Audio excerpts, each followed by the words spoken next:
श्री महाप्रज्ञ गुरवे नमः।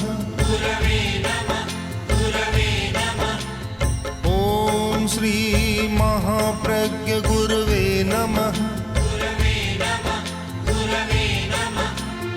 ओम श्री महाप्रज्ञ गुरवे नमः। ओम श्री महाप्रज्ञ गुरवे नमः। ओम श्री महाप्रज्ञ गुरवे नमः। तब केशी स्वामी बोले कि राजन, तुम बड़े समझदार हो, जानते हो परिषद कितने प्रकार की होती है। मतलब मेरा 4 प्रकार की परिषद होती है। क्षत्रिय परिषद, गृहपति परिषद या व्यावसायिक परिषद यानी व्यापारियों की परिषद, और ब्राह्मणों की परिषद और ऋषि मुनियों की परिषद 4 प्रकार की होती है। तो इन चारों के भी अपनी अपनी दंड नीति होती है, क्योंकि दंड के बिना कोई काम नहीं चलता। आदमी का दिमाग इतना विकसित नहीं है कि वह सब अच्छा काम ही करे, क्योंकि मस्तिष्क में इतने कुछ प्रकोष्ठ आवेश के होते हैं और आवेश बस आदमी गलत काम करता है। तो उसके लिए दंड का विधान भी है, दंड नीति जरूरी है। अहिंसा की बात करते हैं और इसका अर्थ यह नहीं है कि दंड के बिना काम चलेगा। समाज में अहिंसा की भी जरूरत है और दंड की भी जरूरत होती है, क्योंकि यह मस्तिष्क की यह रचना और क्रिया के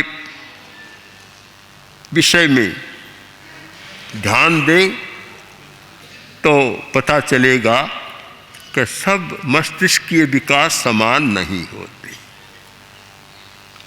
कुछ व्यक्तियों का मस्तिष्क इतना अच्छा होता है कि कोई जरूरत ही नहीं पड़ती, दंड की भी जरूरत नहीं पड़ती। और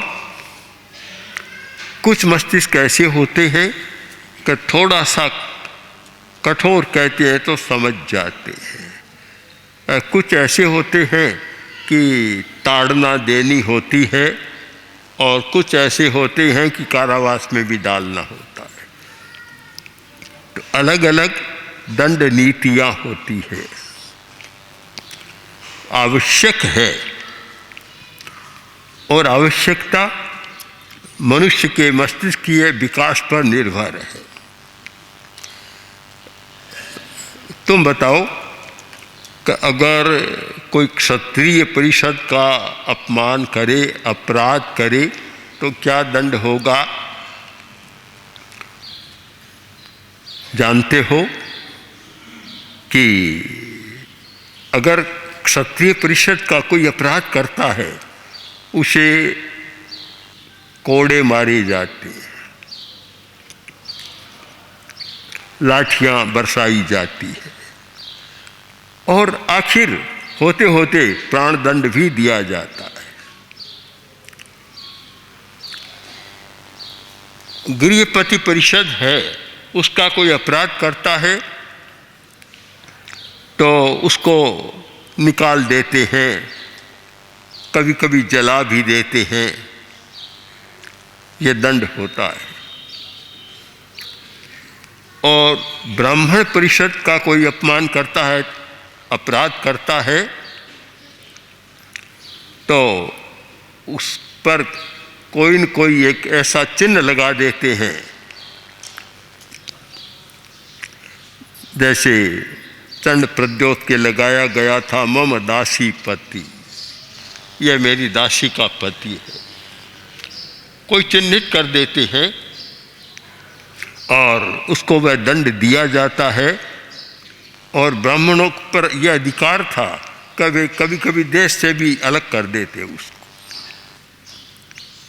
ऋषि मुनि परिषद है, उसका कोई अपराध करता है तो उसका दंड यह है कि कितनी बार समझाने पर भी नहीं समझता तो कभी कभी कड़वे शब्दों का प्रयोग भी करना, बस यही उनका दंड होता है।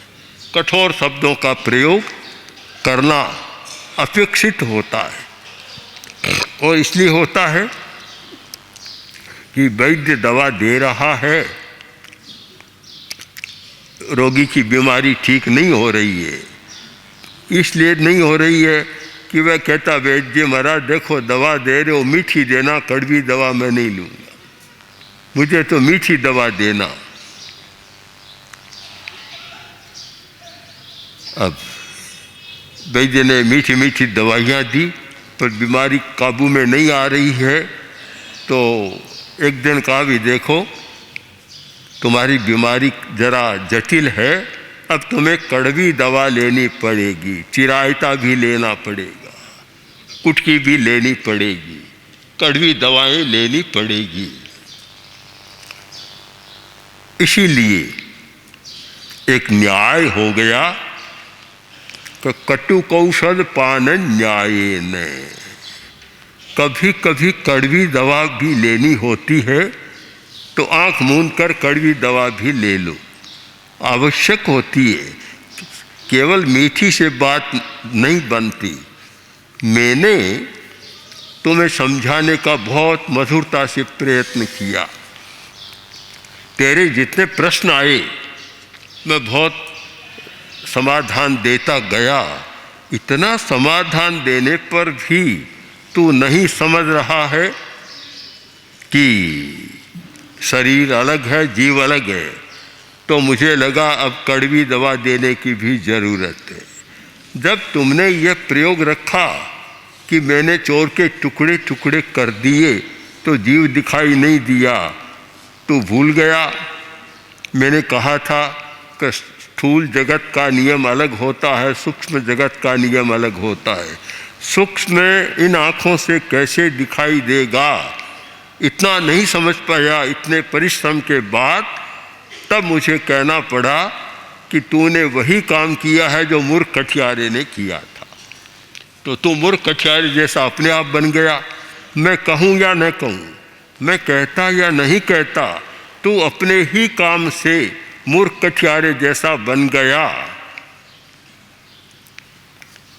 राजा अब मौन है, मौन कि ठीक है महाराज, जो आपने कहा और आपने कड़वी दवा दी, मानता हूँ कि बीमारी थोड़ी जटिल थी इसलिए आपने कड़वी दवा दी, पर मैं आपसे कहना चाहता हूँ आपने जब पहले प्रश्न के उत्तर में प्रारंभ में ही मुझे सूक्ष्म और स्थूल का भेद समझाया, संबुद्धो हम जाते, मैं समझ गया था। मैं समझ गया था कि भी मैं यहाँ भूल कर रहा हूँ कि मैं केवल स्थूल जगत का नियम लागू कर रहा हूँ। स्थूल वस्तु को तो देखा जा सकता है, किंतु सूक्ष्म को कैसे देखा जाए, मैं इस बात को समझ गया था।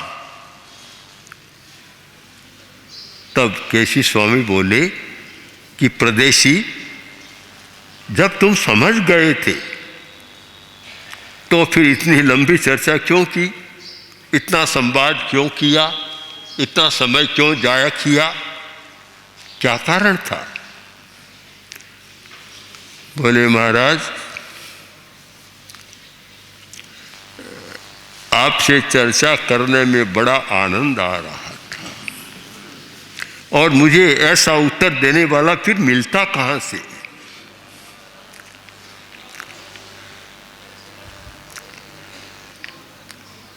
कोई हलवाई के वहाँ गया और मिठाई खरीदनी थी, तो एक साधारण गांव का आदमी था, जलेबी मांगी। जलेबी 1 रुपया सेर, पुराने ज़माने की बात है, आज की नहीं है। 1 रुपया सेर। अब जो एक आदमी आया, खड़ा था वहीं, और बहुत बड़ा आदमी लग रहा था, बढ़िया कपड़े, बढ़िया और सारा। उसने कहा कि भाई जलेबी दो। क्या भाव? का 10 रुपया सेर। बोले क्या करते हो, अन्याय कर रहे हो, अभी तो तुमने 1 रुपये में शेर दी थी, अभी 10।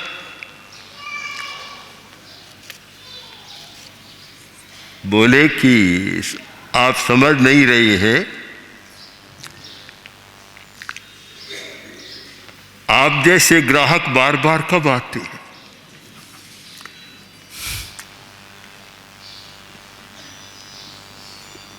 तो परदेशी भी कह रहा है, महाराज आप जैसा समझाने वाला बार बार कब मिलेगा? तो भाव बढ़ गया, मूल्य भी बढ़ गया, और मेरी भावना भी बढ़ गई कि जितना कुरेद सकूं कुरेदूं, जितनी टेढ़ी मेढ़ी बातें करूं, बड़ा आनंद आएगा। इसीलिए मैंने बहुत टेढ़ी बातें की। वामम वामेणम, मैं टेढ़ा चला और मैंने बड़ी जटिल बातें रखी, और मेरी दृष्टि में तो मैं बहुत जटिल थी। मैं समझता था कि बहुत जटिल बातें हैं, पर आपने तो मेरे सारे प्रश्नों को वैसे उड़ा दिया जैसे हवा तिनके को उड़ा देती, कहीं टिकने नहीं दिया। तो ये ठीक है कि मैं समझ गया हूं, फिर भी एक बात तो मेरे मन में है,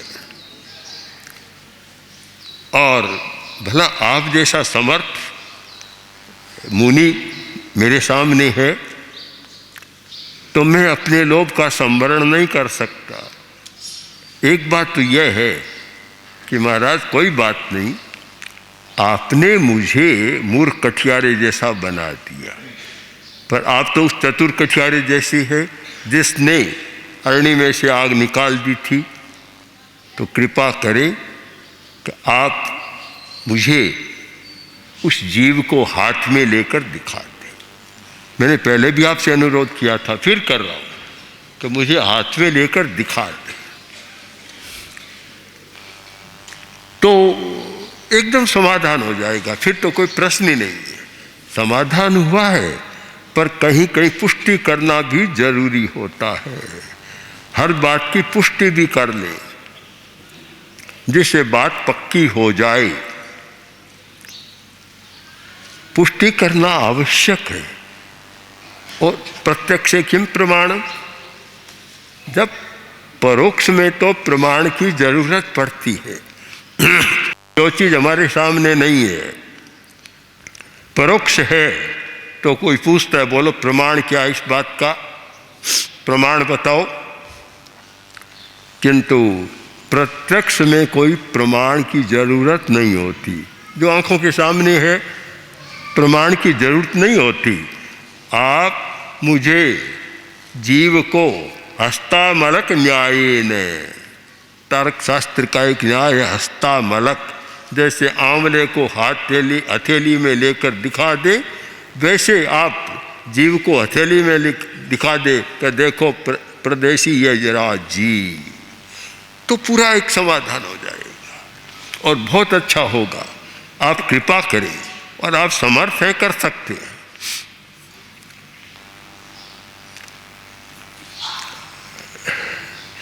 केशी स्वामी ने कहा कि प्रदेशी, तुम अभी तक शक्यता और अशक्यता का भेद नहीं समझ रहे। 2 प्रकार के काम होते हैं, एक शक्य और एक अशक्य। अशक्य एक काम कठिन तो है, पर शक्य है, कोई आदमी कर भी सकता है, कर सकता है। सब नहीं कर सकते, पर कोई आदमी कर सकता है। एक है अशक्य, कोई भी नहीं कर सकता। मैं मानता हूँ कि तुम्हारे प्रश्न का उत्तर देना शक्य है और मैंने दिए हैं, पर सूक्ष्म तत्व को, अमूर्त तत्व को,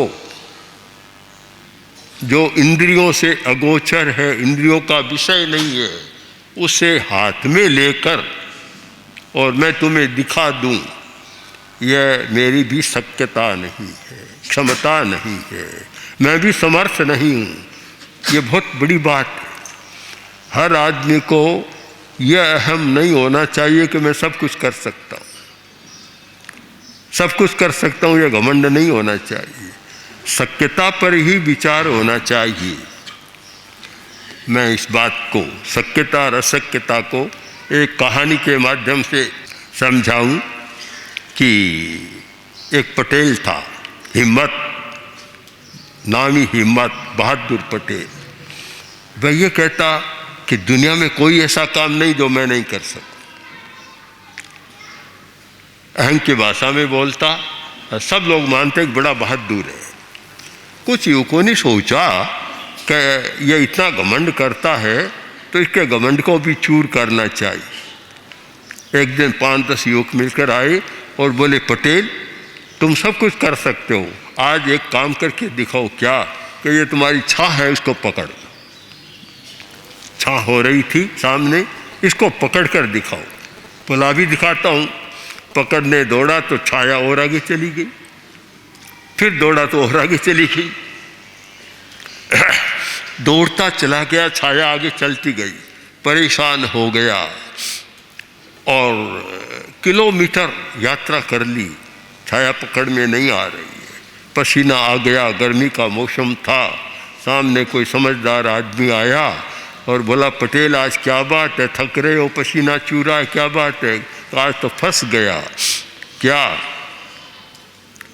क्या हुआ? कि मैंने कहा इस छाया को पकड़ लूँगा, युवकों ने कहा पकड़ लो, मैं पकड़ लूँगा, हाथ में नहीं आ रही है। तो उसने कहा कि ये देखो, यह कभी शक्य नहीं है कि तुम अपनी छाया को पकड़ो, तुम दिशा को बदल दो, दिशा को बदल दो, छाया तुम्हारी पकड़ में आ जाएगी। मुंह फेरा और छाया अपने आप में आ गई, भीतर समा गई। कैसी? तुम भी दिशा बदलो, केवल स्थूल पर मत रहो, सूक्ष्म को जानने का प्रयत्न करो तो छाया तुम्हारी हाथ में भी आ जाएगी। वो जीव शरीर से अलग है, यह बात भी समझ में आ जाएगी। चर्चा इतनी लंबी हो रही है और रस भी आ रहा है। केशी को के प्रदेशी को अभी पूरा करना नहीं चाहता, बात को और आगे लंबाना चाहता है। अब आगे में और क्या प्रस्तुत करता है, हम फिर विचार करें। ओम श्री महाप्रज्ञ गुरवे नमः।